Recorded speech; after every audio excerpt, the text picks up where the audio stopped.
আসসালামু আলাইকুম, কেমন আছো তোমরা? আশা করি ভালো আছো। তো আজকে নিয়ে চলে এলাম ডে ট্যুর ব্লগ।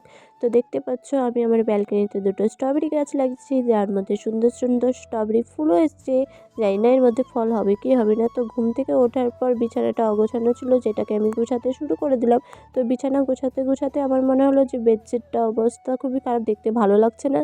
তো যেরকম ভাবনা সেরকম কাজ, ঝটপট আমি আমার বিছানাটাকে গোছানো শুরু করে দিলাম এবং এর মধ্যে নতুন একটা বেডশিটও লাগিয়ে দিলাম। তো দেখতে পাচ্ছ আমার বেডশিট লাগানো কমপ্লিট। তো এর মধ্যে আমার আব্বুর রুমে গেলাম, তো আব্বুর রুমটাও অগোছানো ছিল, তো তাই ভাবলাম যে আব্বুর রুমটা তাড়াতাড়ি আমি গুছিয়ে নিই।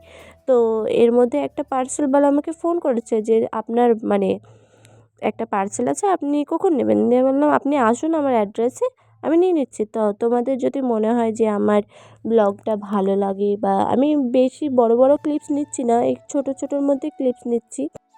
তো দেখতে পাচ্ছ আমি এই ছোটো ছোটো ক্লিপসগুলো তোমাদের সঙ্গে শেয়ার করছি। যখন আমি তোমাদের যদি আমার ভালো লাগে ব্লগটা, তো অবশ্যই জানাবে, তাহলে আমি এর থেকে বড় বড় ব্লগ দেবো। তো দেখতে পাচ্ছ আমার পার্সেলওয়ালা চলে এসছে।